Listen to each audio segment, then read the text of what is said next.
Insult നല്ലതാണോ മോശമാണോ എന്ന് നമ്മളോട് ആരെങ്കിലും ചോദിച്ചാൽ അതൊരു മോശം കാര്യമാണെന്നായിരിക്കും നമ്മൾ ഭൂരിപക്ഷം പേര് ഉത്തരം പറയുന്നത്. കാരണം ഇൻസൾട്ടഡ് ആവുന്ന ആർക്കും അത്ര ഇഷ്ടമുള്ളൊരു കാര്യമല്ല. എന്നാൽ നമ്മൾ അതിനെ നേരിടുന്ന രീതി ഒന്ന് മാറ്റി പിടിച്ചാൽ നമ്മുടെ ജീവിതത്തിൽ സംഭവിക്കുന്ന ഒരു നല്ല കാര്യമായിട്ട് നമുക്കതിനെ മാറ്റാനായിട്ട് സാധിക്കും. ഇൻസൾട്ട് എന്ന വാക്ക് കുറച്ച് ഏറെ ശ്രദ്ധ നേടിയത് കുറച്ച് വർഷങ്ങൾക്ക് മുൻപ് ഇറങ്ങിയ വെള്ളം എന്ന സിനിമയിലെ സിദ്ദിഖും ജയസൂര്യയും തമ്മിലുള്ള ഒരു ഡയലോഗിലൂടെയാണെന്ന് തോന്നുന്നു.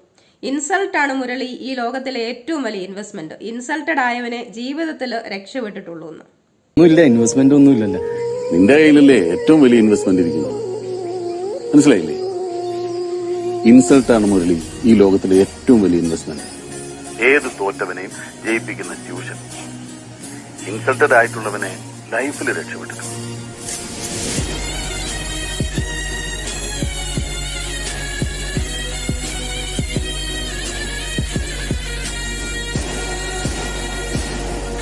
ഈ വാചകം നമ്മളെല്ലാവരും പല പ്രാവശ്യം കേട്ടിട്ടുണ്ടായിരിക്കും. എന്നാൽ നമ്മുടെ സ്വന്തം ജീവിതത്തിൽ അത് വരുമ്പോൾ പലരും അവിടെ മാനസികമായിട്ട് തളർന്നു പോവുകയാണ് ചെയ്യുന്നത്. കുറേ അധികം പേരുടെ അനുഭവങ്ങളിൽ നിന്നത് മനസ്സിലാക്കിയിട്ടുണ്ട്. എന്നാൽ കുറച്ച് കാര്യങ്ങളൊക്കെ നമ്മളൊന്ന് ശ്രദ്ധിച്ചാൽ നമുക്കും നമ്മുടെ ജീവിതത്തിലെ ഇൻസൾട്ടിനെ ഇൻവെസ്റ്റ്മെന്റ് ആക്കി മാറ്റാം. ഒന്നാമത്തെ കാര്യം, യഥാർത്ഥ ഇൻസൾട്ടിനെ തിരിച്ചറിയുക എന്നുള്ളതാണ്. കാരണം ആരെങ്കിലും എന്തെങ്കിലും ഒരു കാര്യം നമ്മളോട് പറഞ്ഞാൽ അത് നമുക്ക് ഇൻസൾട്ടായിട്ട് തോന്നിയാലും അത് യഥാർത്ഥത്തിൽ അങ്ങനെ ആവണമെന്നില്ല. ഒരു ഉദാഹരണത്തിന് നമ്മുടെ ഏതെങ്കിലും ഒരു സ്വഭാവത്തെ പറ്റി ഒരാൾ നമ്മളോട് പറഞ്ഞു എന്ന് വിചാരിക്കാം. അത് പറഞ്ഞത് ചിലപ്പോൾ നമുക്ക് ഇഷ്ടപ്പെട്ടില്ലായിരിക്കും, എങ്കിലും അയാൾ പറഞ്ഞത് നമ്മൾ മാറ്റേണ്ട ഒരു സ്വഭാവമായിരിക്കും. അങ്ങനെയുള്ള സാഹചര്യങ്ങളിൽ അത് അംഗീകരിച്ച് അത് മാറ്റാനായിട്ട് തയ്യാറാവുക. കാരണം അത് നമ്മുടെ ജീവിതത്തിന് തന്നെ ഉപകാരപ്പെടുന്ന ഒരു കാര്യമാണ്. എന്നാൽ മറ്റൊരു ഉദാഹരണം പറഞ്ഞാൽ, ഒരാൾ നമ്മുടെ വാഹനത്തിന്റെയോ ഫോണിന്റെയോ ബ്രാൻഡ് പോരാ എന്നോ മറ്റോ പറഞ്ഞ് നമ്മളെ ഇൻസൾട്ട് ചെയ്യുന്നു എന്ന് വിചാരിക്കാം. അവിടെ അതിനെ തിരിച്ചറിഞ്ഞ് തള്ളിക്കളയാനായിട്ട് നമുക്ക് കഴിയണം. കാരണം നമുക്ക് യഥാർത്ഥത്തിൽ ആ ഫോണിന്റെയോ വാഹനത്തിന്റെ ആവശ്യമുണ്ടാവുകയുള്ളൂ. അവിടെ അവരുടെ വാക്കിനൊക്കെ വില കൊടുത്ത് നമ്മൾ വില കൂടിയ ഫോണും വലിയ വാഹനവും ഒക്കെ വാങ്ങിയാൽ അത് അവസാനം നമുക്ക് തന്നെ ചിലപ്പോൾ ബാധ്യതയാവും. അതുകൊണ്ട് കാര്യമുള്ളവയെ സ്വീകരിക്കാനും എന്നാൽ യഥാർത്ഥ ഇൻസൾട്ടിനെ തിരിച്ചറിഞ്ഞ് അതിനെ മനസ്സിലേക്ക് എടുക്കാതെ തള്ളിക്കളയാനും നമ്മൾ പഠിക്കണം. രണ്ടാമത്തെ കാര്യം, ഇൻസൾട്ട് ചെയ്യുന്നവരെ തിരിച്ചറിയുക എന്നുള്ളതാണ്. അതായത് യഥാർത്ഥത്തിൽ നമ്മുടെ നന്മ ആഗ്രഹിക്കുന്ന അതിനുവേണ്ടിയുള്ള കാര്യങ്ങൾ പറയുന്ന ആളുകളെ നമ്മൾ മനസ്സിലാക്കണം. അതേസമയം നമ്മളെ വേദനിപ്പിക്കാൻ വേണ്ടി വെറുതെ ഓരോ കാര്യങ്ങൾ പറയുന്ന ആളുകളെയും നമ്മൾ മനസ്സിലാക്കണം. ഈ ആളുകളെ തമ്മിൽ തിരിച്ചറിയാൻ കഴിയാതെ പോകുന്നതാണ് പലയിടത്തും ഒരു പ്രശ്നമായിട്ട് കണ്ടിട്ടുള്ളത്. ഈ ആളുകളെ നമ്മൾ തിരിച്ചറിഞ്ഞാൽ തന്നെ പകുതി പ്രശ്നം അവിടെ കഴിഞ്ഞു. അങ്ങനെയാണെങ്കിൽ അവരുടെ വാക്കുകൾക്ക് നമുക്ക് വലിയ വിലയൊന്നും കൊടുക്കാതിരിക്കാം. അപ്പോൾ പിന്നെ അവരുടെ വാക്കുകളും പ്രവൃത്തികളും ഒന്നും നമ്മളെ കാര്യമായിട്ട് പിന്നെ ബാധിക്കില്ല. മൂന്നാമത്തെ പോയിന്റ്, ഇൻസൾട്ടഡ് ആവുന്നവര് പലപ്പോഴും മനസ്സിലാക്കാതെ പോകുന്ന വളരെ പ്രധാനപ്പെട്ട ഒരു കാര്യം, യഥാർത്ഥ പ്രശ്നം നമുക്കല്ല, ഈ ഇൻസൾട്ട് ചെയ്യുന്നവർക്കാണെന്നുള്ളതാണ്. അവരുടെ തന്നെ മനസ്സിന്റെ ഉള്ളിലുള്ള അസംതൃപ്തിയാണ് അവർ അതിലൂടെ കാണിക്കുന്നത്. അത് നമ്മളോടുള്ള ഏതെങ്കിലും തരത്തിലുള്ള അസൂയയാവാം, അതല്ലെങ്കിൽ അവരുടെ സ്ഥാനം ഉറപ്പിക്കുന്നതിന് വേണ്ടിയിട്ടാവാം, അങ്ങനെ എന്തെങ്കിലും. ഒരാള് ഇൻസൾട്ടിലൂടെ നമ്മളെ താഴ്ത്തിക്കെട്ടാനായിട്ട് ശ്രമിക്കുന്നുണ്ടെങ്കിൽ നമ്മൾ അവരെക്കാൾ മുകളിലാണ് എന്നുള്ള അവരുടെ തന്നെ മനസ്സിലുള്ള ഒരു ചിന്തയാണ് അവരെ കൊണ്ട് ഇത് ചെയ്യിപ്പിക്കുന്നതെന്ന് മനസ്സിലാക്കുക. അതായത് നമ്മൾ അവരെക്കാൾ മുകളിലാണ് എന്ന് അവർ നമ്മളോട് പറയാതെ പറയുകയാണ്.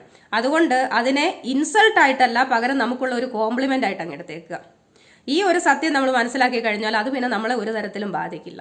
നാലാമത്തെ പോയിന്റ്, ഇൻസൾട്ട് നമ്മളെ കാര്യമായിട്ട് ബാധിക്കാതിരിക്കണമെങ്കിൽ ഈ ഇൻസൾട്ട് ചെയ്യുന്നവരോടുള്ള നമ്മുടെ മനോഭാവം എങ്ങനെ വേണമെന്നുള്ളതാണ്. ഒരു ഇൻസൾട്ട് നമ്മളെ വേദനിപ്പിച്ചിട്ടുണ്ടെങ്കിൽ അതിന്റെ കാരണം എന്താണെന്ന് നമ്മളൊന്ന് ആലോചിച്ചാൽ നമുക്കൊരു കാര്യം മനസ്സിലാകും. നമ്മുടെ മനസ്സിൽ നമ്മൾ അവർക്ക് കൊടുത്ത സ്ഥാനം. അതായത് വഴിയെ പോകുന്ന ആരെങ്കിലും നമ്മളെ എന്തെങ്കിലും പറഞ്ഞാൽ നമുക്ക് വേദനിക്കാറുണ്ടോ? ഇല്ലല്ലോ. കാരണം നമ്മൾ നമ്മുടെ മനസ്സിൽ അവർക്ക് സ്ഥാനമൊന്നും കൊടുത്തിട്ടില്ല. നമ്മളോട് മാനസികമായിട്ട് അടുത്ത് നിൽക്കുന്ന ആരെങ്കിലും എന്തെങ്കിലും പറയുമ്പോഴാണ് അത് നമ്മളെ കൂടുതലായിട്ട് ബാധിക്കുന്നത്. അതുകൊണ്ട് നമ്മളെ ഇൻസൾട്ട് ചെയ്യാൻ വേണ്ടി മാത്രം നടക്കുന്നവർക്ക് നമ്മുടെ മനസ്സിൽ അവർ അർഹിക്കുന്നതിനും അപ്പുറം സ്ഥാനം നമ്മൾ കൊടുത്തത് കൊണ്ടാണ് ഈ പ്രശ്നങ്ങളൊക്കെ വരുന്നത്.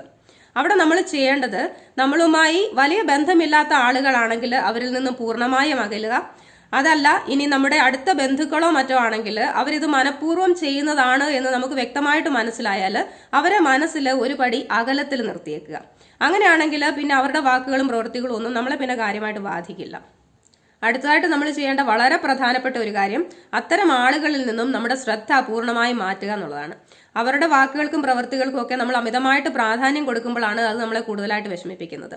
പകരം നമ്മൾ അവിടെ ചെയ്യേണ്ടത് അവരിലേക്ക് ഫോക്കസ് ചെയ്ത് നമ്മുടെ സമയം വെറുതെ പാഴാക്കി കളയാതെ ആ സമയം നമ്മുടെ ജീവിതം കൂടുതൽ മെച്ചപ്പെടുത്താനായിട്ടുള്ള കാര്യങ്ങൾക്ക് വേണ്ടി ഉപയോഗിക്കുക. അതെന്തൊക്കെയാണെന്ന് കണ്ടെത്തി അങ്ങനെയുള്ള കാര്യങ്ങൾ ചെയ്തുകൊണ്ടിരിക്കുക. നമ്മുടെ മനസ്സിന് ഇഷ്ടപ്പെട്ട നല്ല കാര്യങ്ങൾ ചെയ്ത് സന്തോഷമായിട്ടിരിക്കുക. അങ്ങനെയാണെങ്കിൽ അത് നമുക്ക് നമ്മുടെ ജീവിതത്തിന് ഒരു അനുഗ്രഹമാക്കി മാറ്റാനായിട്ട് സാധിക്കും. അതുപോലെ തന്നെ നമ്മുടെ ജീവിതം കൂടുതൽ സന്തോഷകരമാവുകയും ചെയ്യും. അവസാനത്തെ പോയിന്റ്, അതേസമയം ഏറ്റവും പ്രധാനപ്പെട്ട പോയിന്റ്, അത്തരം ആളുകളോട് വാദപ്രതിവാദത്തിനോ പ്രതികാരം ചെയ്യാനോ ഒന്നും പോകാതിരിക്കുക. നമ്മളെ മനഃപൂർവ്വം ഇൻസൾട്ട് ചെയ്യുന്ന ആളുകളെ അവര് അർഹിക്കുന്ന അവജ്ഞയോടെ തന്നെ അവഗണിക്കാനായിട്ട് തയ്യാറാവുക. അവരോട് ദേഷ്യപ്പെട്ടോ അല്ലെങ്കിൽ അതിന്റെ വിശദീകരണം ചോദിച്ചോ ഒന്നും പാഴാക്കി കളയാനുള്ളതല്ല നമ്മുടെ വിലപ്പെട്ട ജീവിതം എന്ന് മനസ്സിലാക്കുക. നമ്മളെ ഇൻസൾട്ട് ചെയ്യുന്നവരോട് നമ്മുടെ മനസ്സിൽ ദേഷ്യവും വെറുപ്പും പ്രതികാര ചിന്തയൊക്കെ വെച്ചുകൊണ്ടിരുന്നാൽ അത് നമ്മളെ തന്നെ ആയിരിക്കും നശിപ്പിക്കുന്നത്.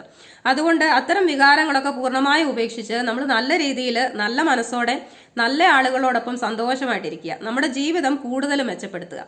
അതാണ് നമുക്ക് അവരോട് ചെയ്യാൻ പറ്റുന്ന മധുരമായ പ്രതികാരം. ഈ പറഞ്ഞ കാര്യങ്ങളൊക്കെ നമ്മളൊന്ന് ശ്രദ്ധിച്ചാൽ നമുക്കും ഇൻസൾട്ടിനെ ഇൻവെസ്റ്റ്മെന്റ് ആക്കി മാറ്റാം. അതോടൊപ്പം നമ്മുടെ ജീവിതം കൂടുതൽ സന്തോഷകരവും മനോഹരവുമാവുകയും ചെയ്യും. ഇനി ഈ രീതിയിൽ കാര്യങ്ങളൊന്ന് ചെയ്തു നോക്കുക. എല്ലാവർക്കും വിജയാശംസകൾ.